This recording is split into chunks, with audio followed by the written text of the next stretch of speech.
Coming up, we climb a mountain. We attempt to fix the old Clankomatic. And now I need to crack open this coffin. And Mutzi demonstrates how V10 S85 rod bearings spin. Hello and welcome back to part 3 of Project X5. We're on the mission to resolve the blue smoke issue that this big giant has. In the previous episode, we took apart the top end of the engine and replaced all 32 valve stem seals that were bad and not sealing properly. Now we're picking up the action after reinstalling the camshafts and timing the engine. Spark plug time.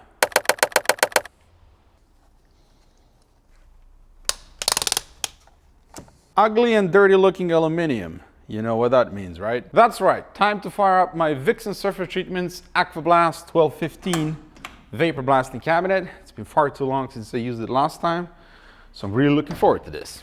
And here you go.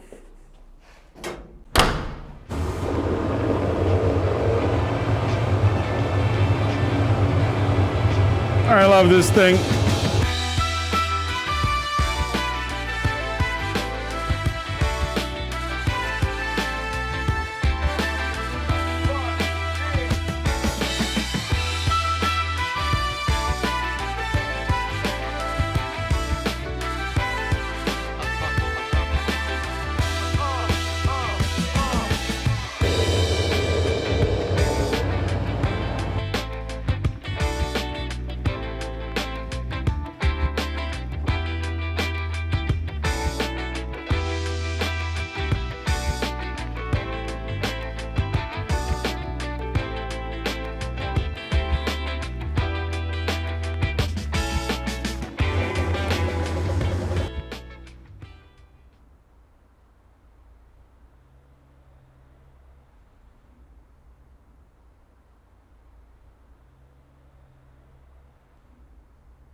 Clean the surface, brand new gasket, our beautiful timing cover,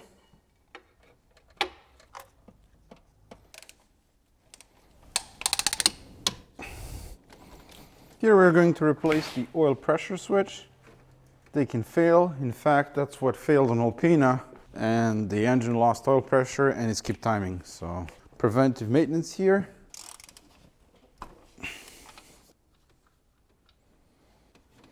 Brand new one that comes with a washer.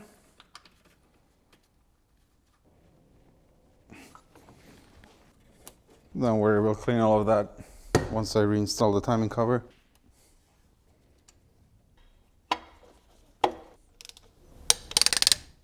Van of solenoids, we're going to replace the O-rings and clean them. I've never seen them this bad. That is crazy. Throttle cleaner.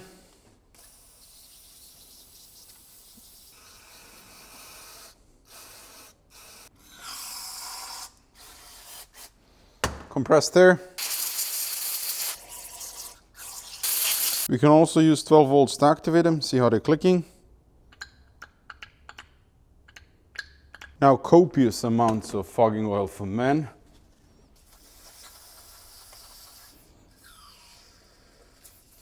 Brand new O-rings.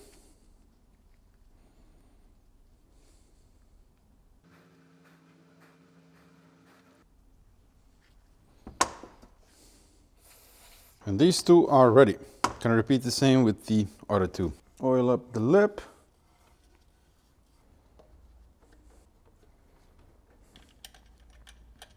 Now slowly turn the bolts to evenly sit them in.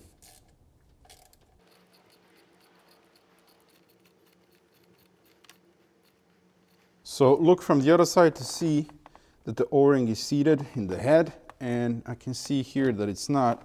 So I need to pull it out a little bit and then do this again. And now I can no longer see the O-ring and the solenoid is fully seated. This one needs a little bit of help. Now it's in. Brand new vacuum pump. You can see that the old one was leaking heavily and it made a mess in the engine bay. We need to slot this in into the Van's gear. Can actually use a screwdriver here. to do that.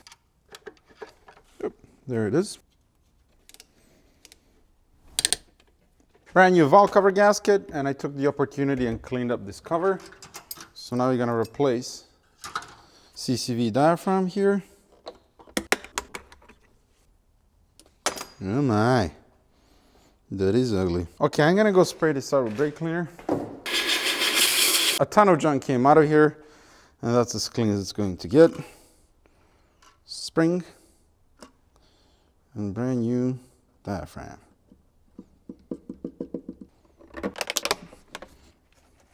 Brand new gasket for the Valvetronic motor plate.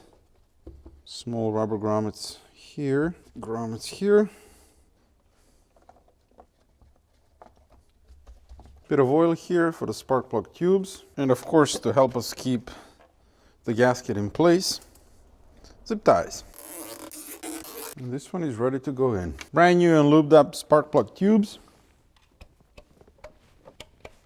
Final round of cleaning. Now you can add the sealant where the timing cover meets the head.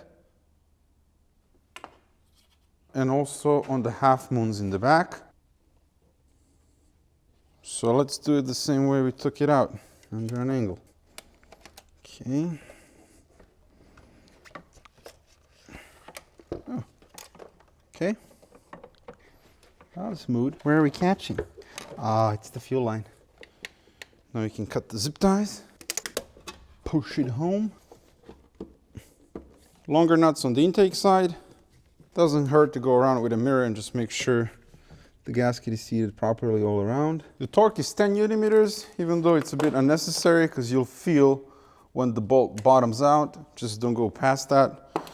And you're not gonna snap any studs or bolts. Get ready to fight. Okay, how did I get this out again?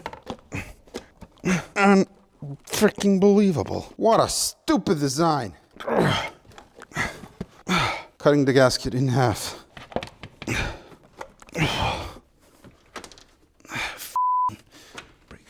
Whatever.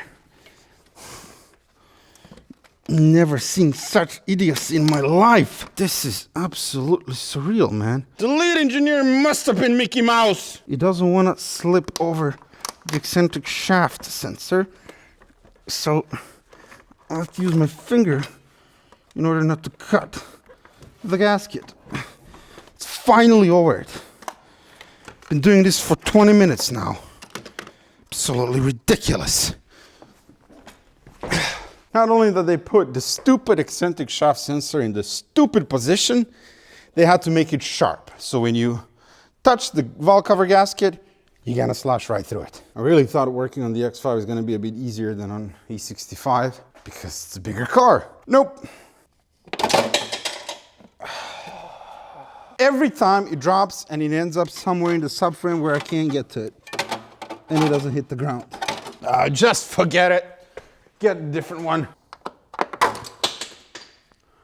Okay. I'm running out of 10 mils. Didn't hit the ground. I think I have another one. Let's lose that one too. Brand new ignition coils, OE Bosch, eccentric shaft sensor gaskets, and brand new OE camshaft position sensors.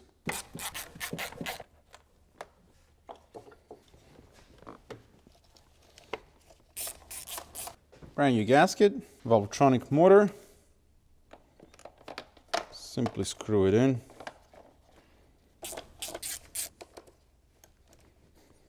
Beautiful. Now I'm going to copy paste on the other side. Now we're going to replace the alternator bracket seal, which is technically not the alternator bracket seal on this car. It's a bit different than on E65, for example. On that car, you have to support the engine from the top, unbolt the engine mount support arm, and then you can remove and unbolt the alternator bracket. X5 doesn't have that. It only has these two lines that go into the oil thermostat, and then in between that oil thermostat and the block, there's that seal that looks exactly the same as the alternator bracket on the E65.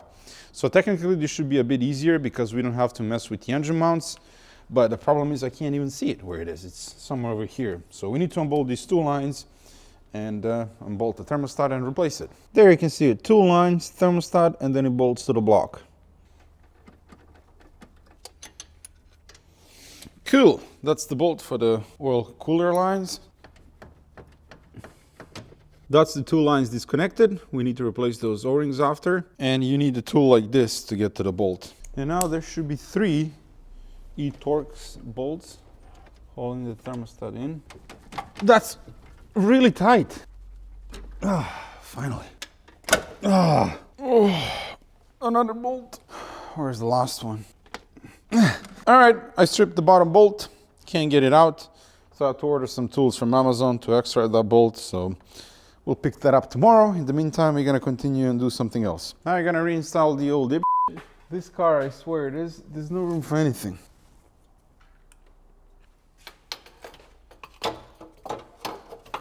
Ideally, you need 5 engineers here. 1 to swear, 1 to direct, 1 to snort cocaine. Oh, goody. The oil pan. Give me a minute. Gonna make this thing look brand new.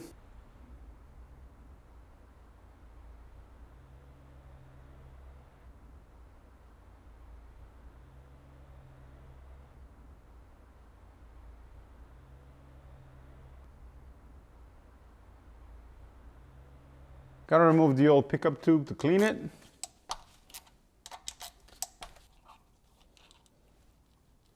Yeah, that's gummed up as well. You can see how much crud we have in there. All of this looks like paper or cotton or something. I think it was from the oil filter that was disintegrating. Nice and clean.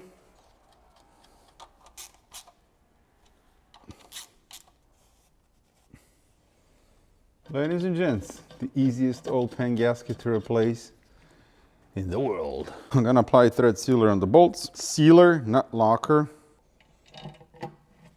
Slowly drive them in.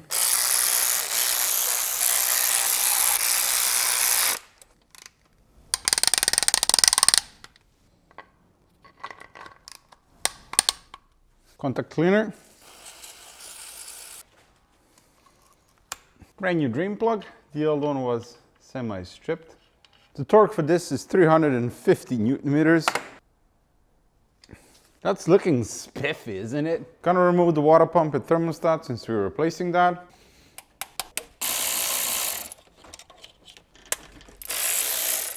We need to remove the vibration damper in order to get to one of the water pump bolts that's behind it. Gonna lock the vibration damper.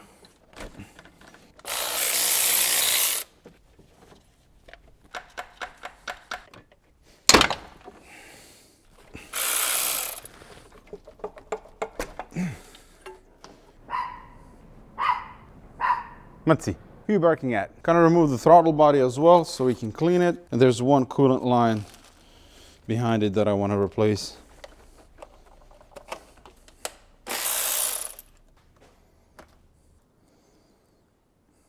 Who wants to see Mutsi getting a treat?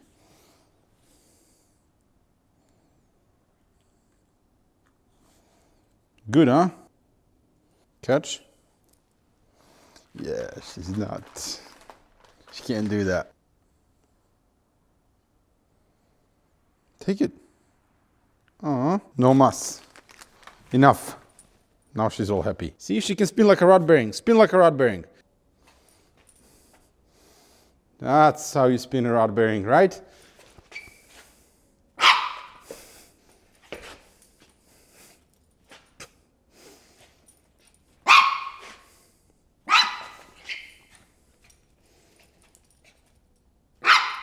Do you even know where you are? I love this dog and it's not even mine. Cooling system parts, we are going to replace every single coolant hose. All of these plastic connections, they get very brittle over the years, especially on a car that's been in a hot climate all of its life, so I don't want to risk it with any of that. Got new sensors as well, new original coolant tank, water pump, and 90 degrees Celsius thermostat from Yarox. A must for N62 engine. I love this thing. Another common issue on this engine is the coolant pipe that runs across the middle of the engine in the valley. You saw me replacing that on Alpina, which is super easy when you have the engine out of the car and it's completely disassembled. But to replace it on this car, I would have to remove the intake manifold, the front timing cover, everything in front of it, and then pull it out. I could also get collapsible aftermarket pipes. I don't know if they work well. Another solution is to get some sleeve and then smear some stuff on the inside of the pipe, which is going to seal it. but that's not really a good solution because you're only sealing the pipe on the inside and not the outside. On this particular car, it's not leaking whatsoever, so I'm not gonna touch it because even if it does start leaking, it's not something that's going to leave me stranded. It's just going to develop a coolant leak and we're gonna see coolant on the floor and it's gonna slowly lose coolant and then we know we need to do it. But at this point, I'm not gonna worry about it because another thing that's crossing my mind, see all of this buildup here, this slime, calcium, whatever it is, that's probably what's sealing that pipe right now, and the seal is pretty good. Kind of replaced the small coolant pipe. All right. Now I need to clean this here.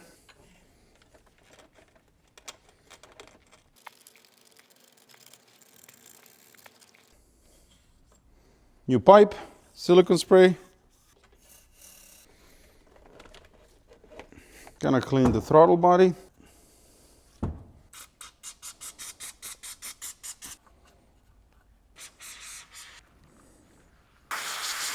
Brand new gasket.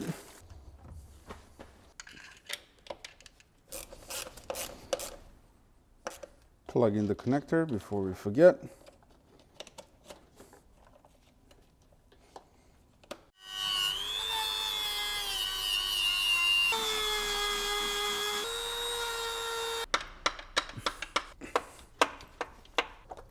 The bolt is finally loose, but there's a bit more material left on the head, and it won't let me to pull. I don't know what I'm talking anymore because I've been doing this for a whole day. Bolt.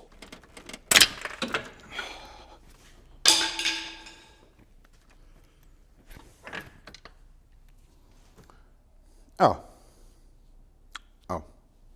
Well, yeah, that makes sense. Thermostat broke. It's out! This, my dear viewers, is what happens when a small bolt turns into a massive ordeal. Took me a better part of my day to remove this thing. I made a mistake of not removing the power steering pump, which you should definitely do if you're replacing this gasket. 2 bolts in the front and you can just pull it out and have a lot more room to access all of the bolts. I didn't position the ratchet properly on this bottom bolt, so when I tried to turn it, I stripped the head. And this is E10 Torx. And the problem is the transfer case is right over here, so you don't have a lot of space to use any tools. I tried different bolt nut extractors, nothing worked, and I was this close to dropping the subframe and the transfer case to get this thing out. But then I decided to use the Dremel and grind the head off. And then I used a pry bar and broke the thermostat housing, which doesn't matter, new thermostat is €40. And then this thing popped loose and I was just able to undo it by hand. Ridiculous. But this is the famous gasket that's plastic at this point. They always leak, and this costs €2. This is a 15-minute job at max when you undo all of the bolts properly, but in my case, it took a bit longer. So I ordered a new one that's gonna come in a couple of days. In the meantime, we're gonna continue and do other stuff. Now I'm gonna do a spot of cleaning. That's marginally better. The sway bar bushings are perished, so we're gonna do that now since we have clear shot at the brackets.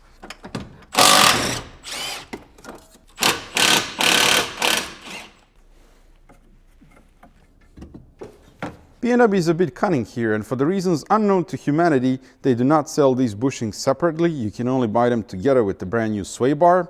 Makes no sense whatsoever, because why would you want to replace the entire sway bar? It's a piece of metal, and if it's in good condition, you don't need to replace it.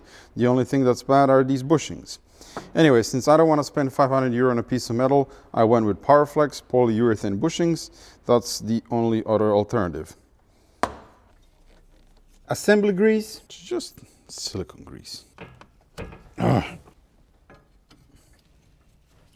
Fits like a glove. Now I gotta install the water pump.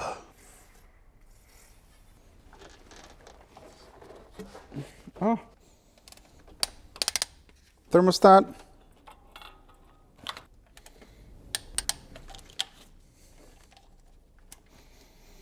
I'm gonna replace this coolant line here.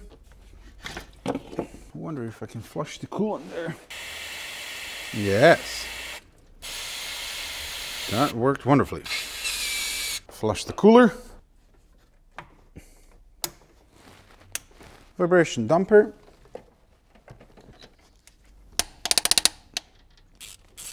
You know the fun part, this is that stupid elastic belt. Slide. Can rotate the engine so the belt can settle. Now the belt is fully seated. Now I'm gonna replace these heater core coolant lines. Come on up, hands out. That worked.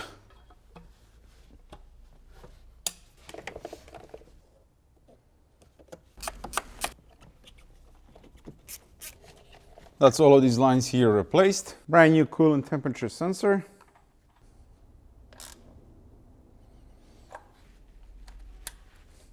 Brand new OE thermostat, 45 European shillings, and a replacement bolt. Give the surface a nice wipe. Good and twist. Done. 3-minute job to put it back in. Now we need to replace the O-rings. Oil. There. Ein bolt. And that's that stupid small seal officially replaced. There's a connector that plugs into the power steering pump. So if you're doing this job, definitely unbolt the power steering pump. Very easy. 2 bolts in the front and 1 connector in the back.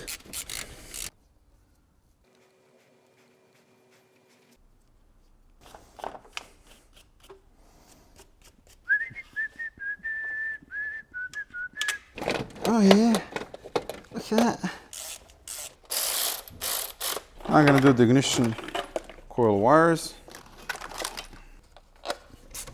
Now I'm gonna go around with liquid moly engine compartment cleaner and see if we can make this thing look a bit nicer.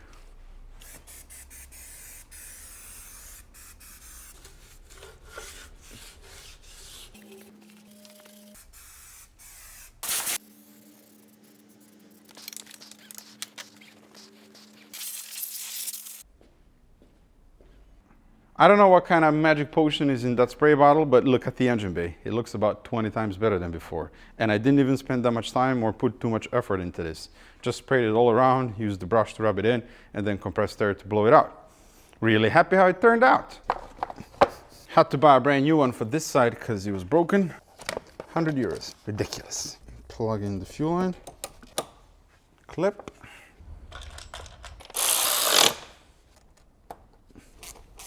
Water pump pulley, brand new pulley, brand new tensioner with a pulley. This is the one that was squeaking before. Brand new belt. Now compress it and pull out the pin. Brand new expansion tank.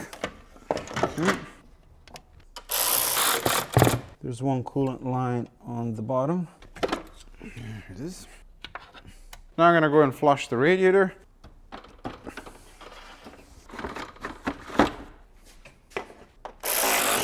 The fan. Plug it in. Coolant hose going in. Connect the sensor. That's the cooling system reconnected. Brand new CCV. Brand new intake air duct. The old one was perished.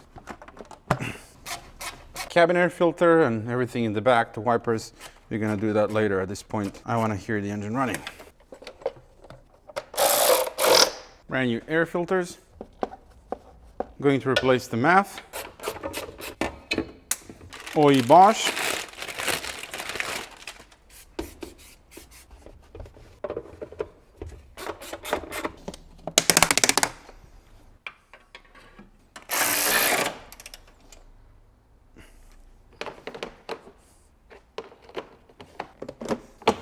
Clips that were missing.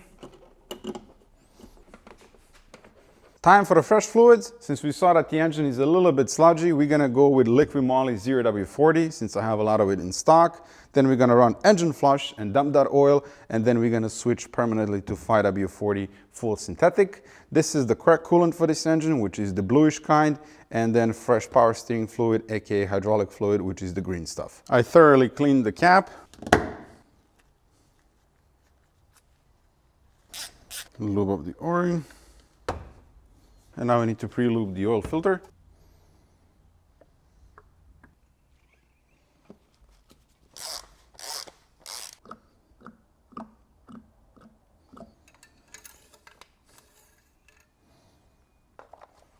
Before we start adding coolant, ignition on. Set the temperature to max. And then fan lowest setting. And now we can start adding coolant because the heater core valves are open. So this vehicle doesn't have power steering drain bolt on the power steering pump or power steering line that I can easily disconnect and then drain the fluid. So you're gonna do it the basic way. You draw the fluid from the reservoir, put new stuff in, start the car, and then repeat that process 4, 5, 6 times until the fluid starts looking nice and green, because right now it's not green or nice. That should be green. That's how that should look like. Nice and green. Now I need to reset Valvetronic adaptations, so I fired up ISTA. Takes about 13 days for the thing to load. All right, continue. That was it, successfully learned. I unplugged the crank position sensor, which means the engine will not start, which is exactly what we want. We want to crank the engine over without firing to build oil pressure, and then we're gonna plug it back in, clear the codes, and start it.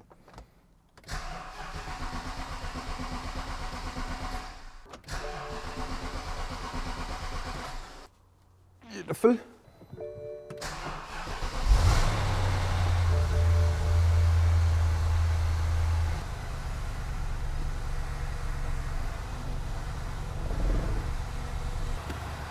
She's alive! Check power steering level. Sounds good. Idle goes down. Sounds nice and smooth. So now I'm gonna let it warm up fully, and then we're gonna put engine flush, then run it for 10 minutes, and then drain that oil.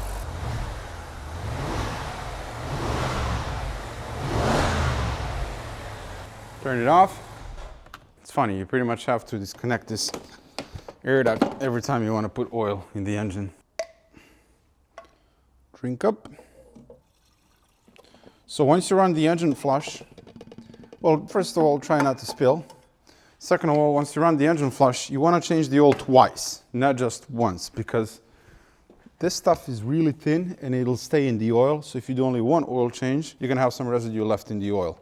So what I like to do is change oil right after this, then run it for a little bit, and then do another oil change. And then you can go back to the regular oil change interval. 10 minutes.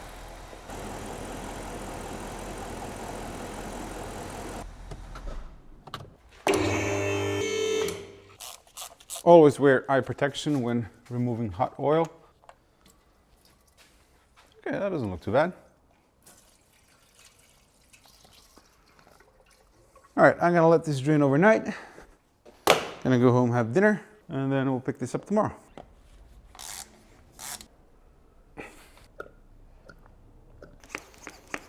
It's starting to look a bit better, but still on the brownish side.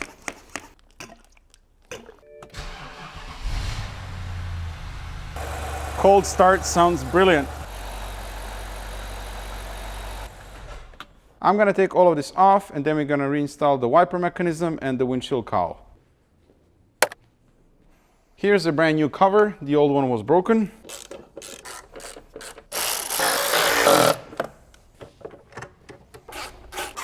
Then we have these reinforcement bars. The rest of the covers. The windshield cowl is actually in good condition, just faded, so we're gonna quickly paint it. I already degreased it, so now we're gonna apply plastic primer.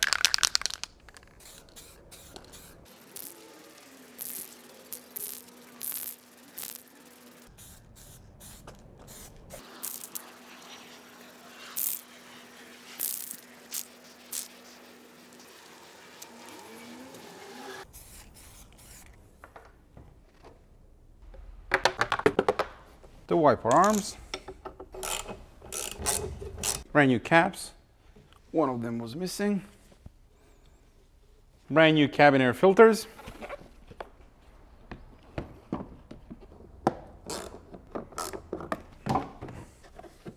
Brand spanking new covers. No longer need the stick. Now you're gonna do the wiper blades.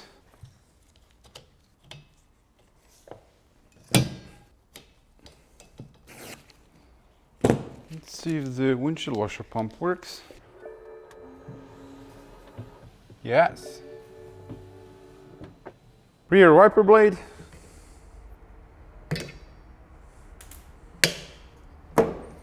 And we gotta fix this. So this thing is held in by double-sided sticky tape. Let's see if we can cut through that stuff. My mic battery died here, so enjoy the silent film.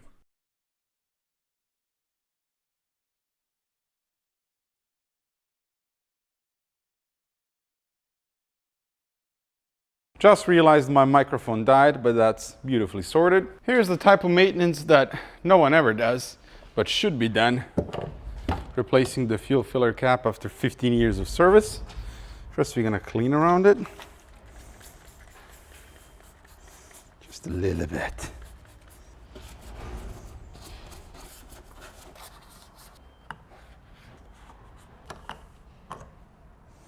There's a rubber seal here that can go bad over the years. In fact, the seal on this one has cracks, and it can actually set off a check engine light.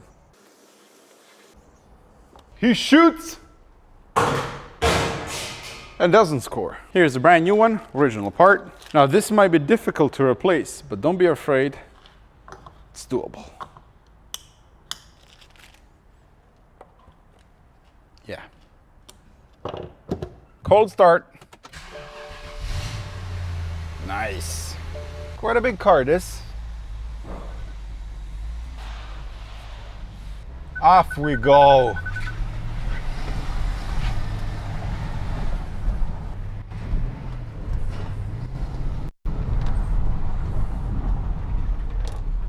Now we're gonna let it warm up, and then we're gonna do that test to see if it's still puffing blue smoke. The engine sounds wonderful, a lot smoother than before.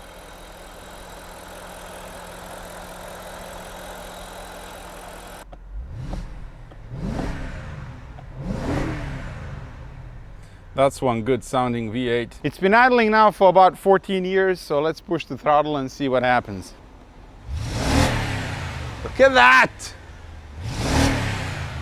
Just a bit of condensation, which is absolutely normal because the car hasn't been driven in forever, but no blue smoke at all. Blue smoke issue and oil consumption resolved.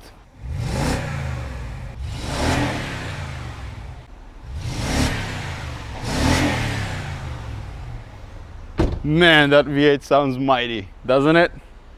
Someone asked me, why didn't you get the 6-cylinder version? Really? Did you hear that?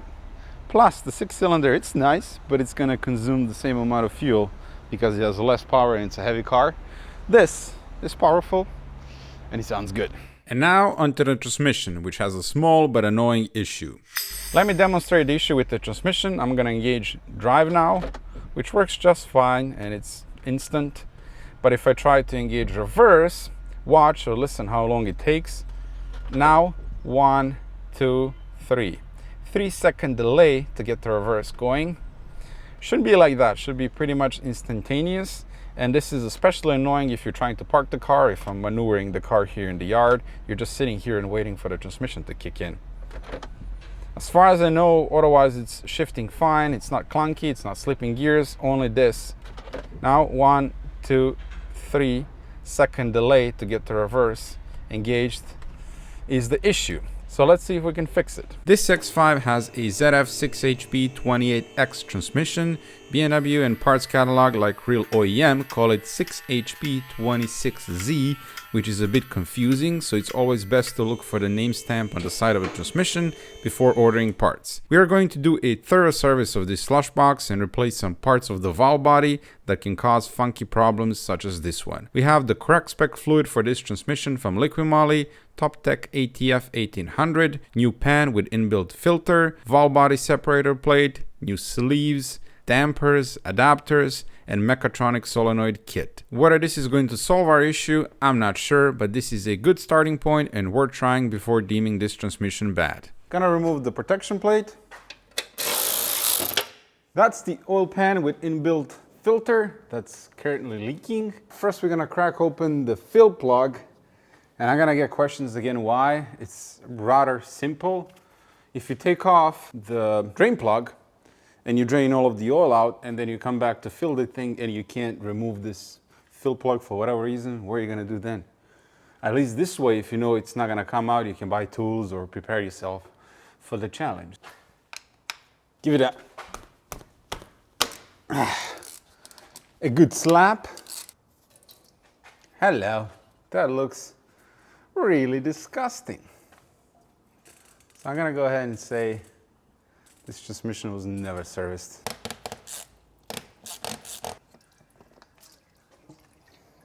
Yeah, definitely never serviced. T40.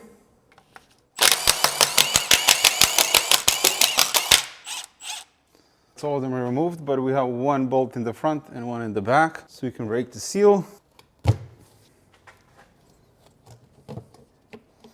Like that. So now you're gonna slowly remove this bolt and lean the pan this way, so if there's more fluid in it, it can drain.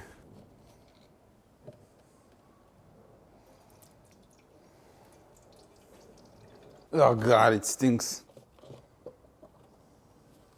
So here's the oil pan. These are the magnets, and you can see where that occurred over the years. Collects metal shavings. And here you can see the date. It says September 11, 2008. So this transmission was never serviced. And this is, of course, normal wear that happens over time. Now I'm gonna disconnect the plug. Okay, that's the plug disconnected. Now we need to pull this white tab.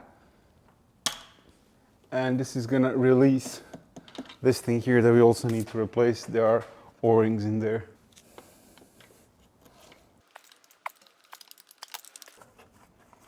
There it is. Now I'm gonna remove the mechatronics, and there are two different size bolts here. We're removing T40 and T27 we are not touching at this point.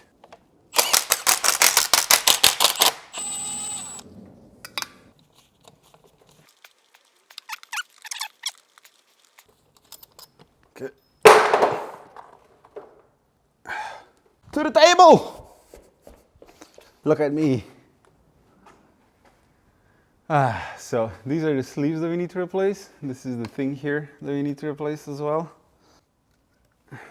Gonna start by replacing these sleeves here. We have two that are same size, and then one that's middle size and one that's the longest. So we're gonna take them out one by one, compare them with the new ones, and replace them. Let's see if I can use this.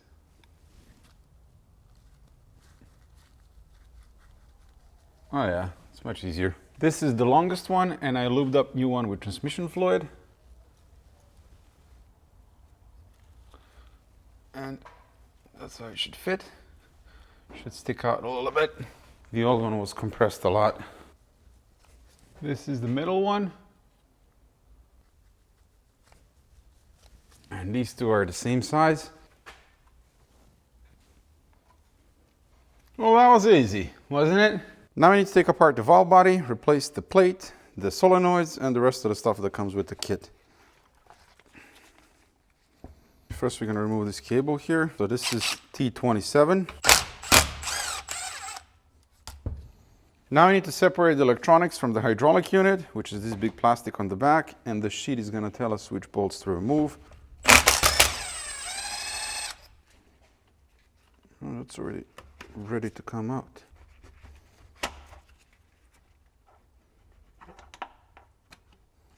Here we are. Came out with the pins. Now we're going to remove the rest of the bolts, and then we can separate the valve body.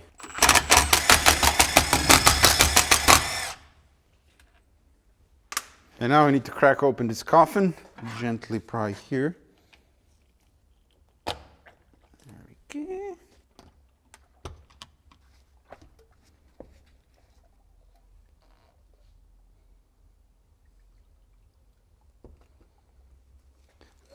Lovely.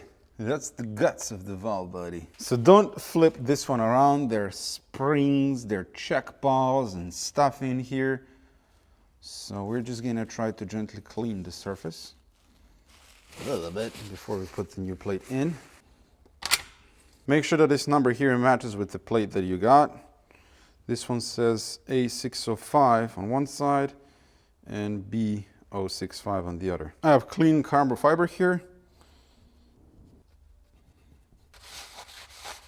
I'm not going to take this thing apart because I don't think it's necessary, and I also don't want to misplace any of this stuff. This here is a filter. Let's pull that out and clean it. Yeah, it's a mesh filter and it's clean. Doesn't look dirty at all.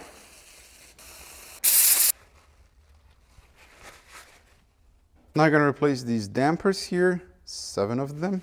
And to get them out, I can use a pick tool from the other side and slowly push them out like that. And it's pretty flat. Q-tips to clean this. Kind of coat them with oil.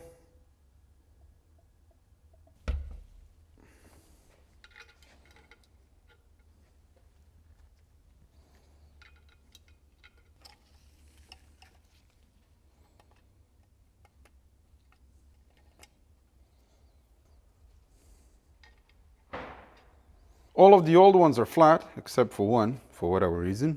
Now you're gonna park this one on the side. Now we're gonna change the solenoids. We have 3 yellow ones. These are actually blue, even though they look somewhat green. They spent 18 years inside of a transmission, so they changed colors. And these are actually orange, not brown. And then we have the last one, which is green. Need to remove the retaining plate.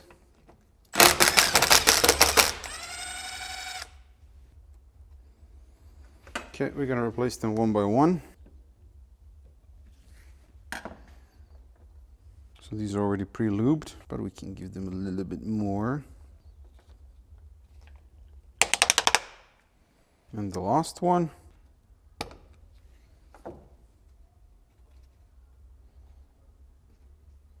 The alien looking one. And then we need to remove this because that also comes with the kit. Yep, pop this loose, push it out. Then we can take out this thing. Let's oil it up.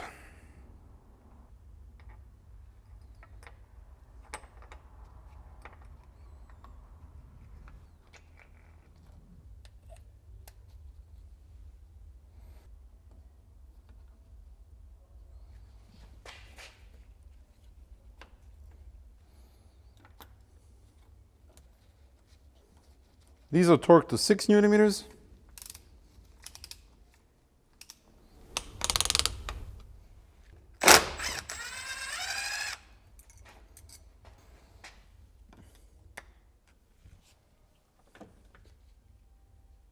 Gently.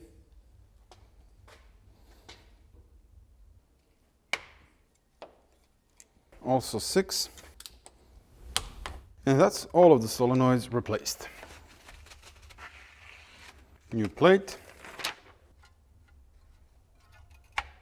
Now gingerly put this back on.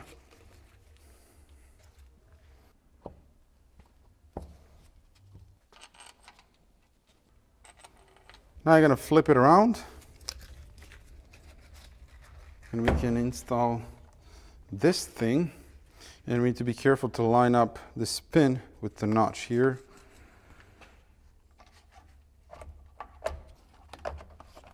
And there we are. It's fully seated. I'm going to get the new cable. Now I'm going to torque all of these bolts to 6 newton-meters. And there's no specific torque sequence, so I'm just going to start from inside to out.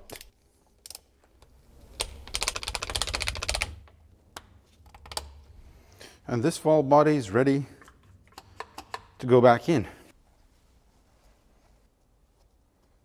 New bridge connector, which clips into place. We need to make sure that we line up this gear selector here with the notch in the valve body. And other than that, it's just holding the thing up and getting the screws going, which is more of a 2-man job. Or if you have a third hand, now would be a good time to use it.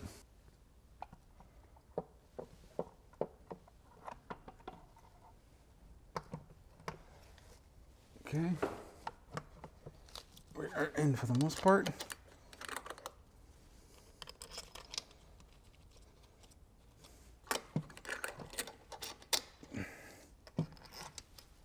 To start it, we have the Titan sequence on this paper here that came with the kit, and for the all-wheel drive, which this valve body and transmission is, it says that we have 4 bolts here, but we have 3, and then that we have 4 bolts on this side, but we have 5. So I'm just going to swap those around. The torque is 8 newton-meters. So the paper is showing 11 volts, but here we have 13. So I torqued all of them down. Now I need to install the plug adapter for the connector over there. 2 O-rings, which I lubed up with transmission fluid. And there is a tab here that we need to line up over there. So we need to just keep turning it until that slots in, and then I can push it all the way in. Ah, there it is. All right, it's fully seated. Reconnect the connector. Nice. Lube up this O-ring here.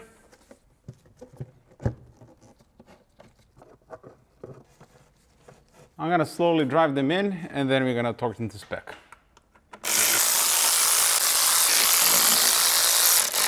These bolts are torqued to 10 newton-meters, and there is a torque sequence. I'll put a picture on the screen. So we're gonna torque from 1 to 21.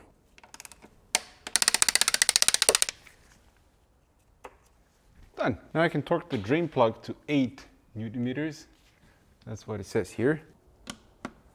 Good, it's already torqued to spec. When it comes to transmission fluid, some will tell you that if the transmission was never serviced, you should collect what you drain out of it and put it back in, which kind of makes sense.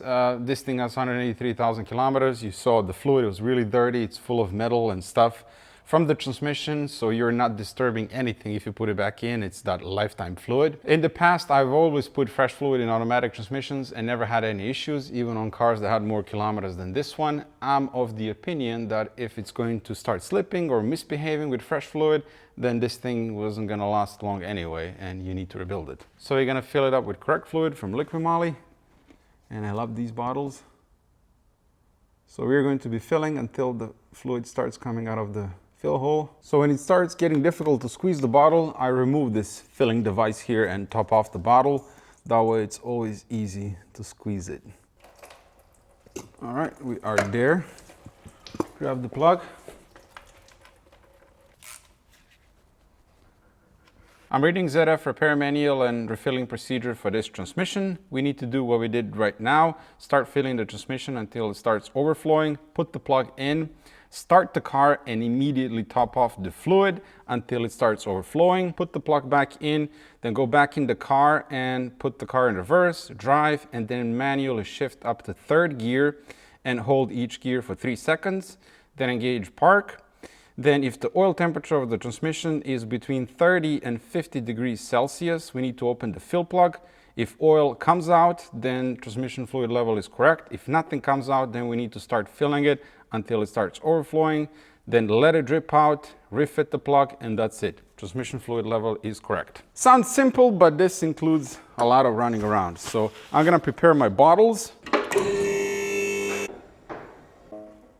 Well, weirdly, IMPA doesn't have an option to monitor temperature of the transmission. So I have some El Cheapo scanner here that's showing me temperature of the transmission, of the oil in the transmission, and it's showing that currently it's 20 degrees Celsius.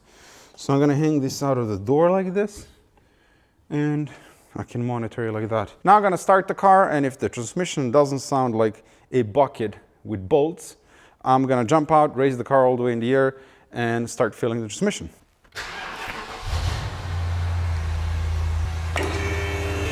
Schneller!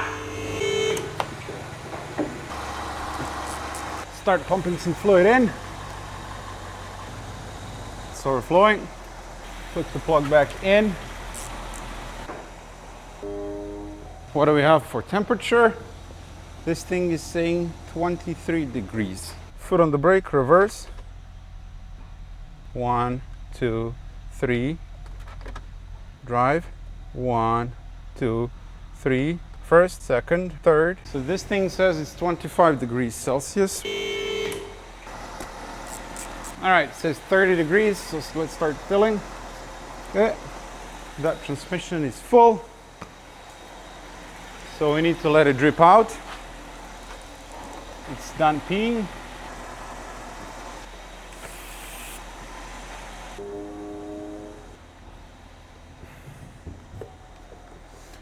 (33°C). It's rather slow to warm up this transmission, but drive. Yep, reverse. Immediately. Reverse. Fixed! I didn't even drive it, but it's fixed.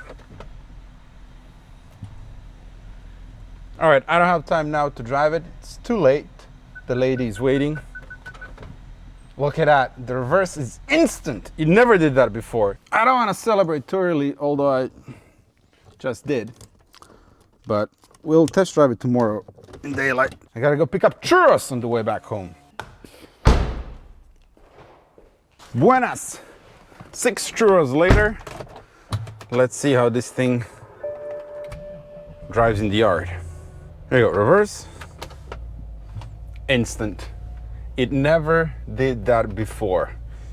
Even cold, it took forever. Well, 3 seconds, which is forever in transmission days.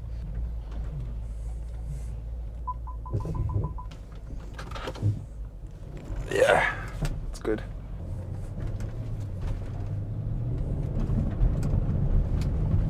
Now second,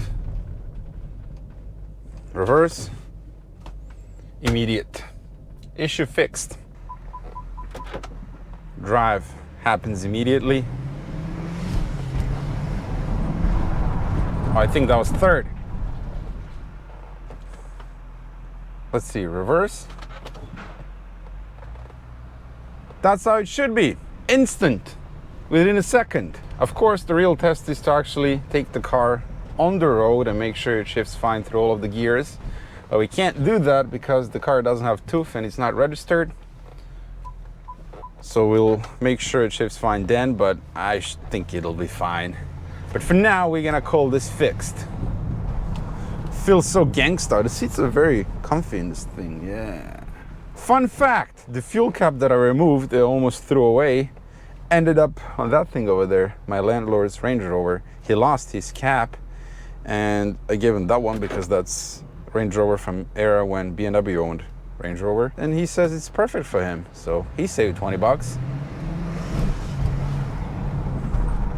All right, now I'm gonna let it warm up all the way and make sure it still shifts fine. Oh yeah, the windshield washer fluid is leaking. I think we have a problem with the bottle or the hose. Oh, we have electrical tape on the filler neck for the windshield washer fluid. Perfect. We all know electrical tape has fantastic sealing properties. Navy SEALs use them, did you know that? How do you like the look of this car, huh? I think it looks good. I mean, I don't like SUVs, like I told you. One of the reasons is, well, these last 2 episodes, that is a bolt for something. Put that in the pocket. Say you didn't find it. Remember first episode when I said I don't really like SUVs and one of the reasons is the maintenance? Everything is far more complicated and more difficult to do than a normal car. Yeah, I stand by it. The car is now nice and toasty. Reverse is working instantaneously.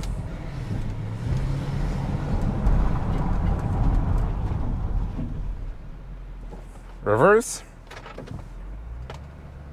Ladies and gentlemen, we're fixing complex issues here, left and right. The transmission feels so much better now. As to what fixed it, my guess is fresh fluid and solenoids. Let me try to do a turn now. Yes, I don't have to sit and wait like a moron for the slush box to do its thing. I can hit the throttle immediately. I think we're gonna do Bilstein B6 shocks on this thing. I think it'll suit the car really well. The only issue is they don't have them in stock. So hopefully by the time I'm back from my vacation, they'll be available. So we can swap them out.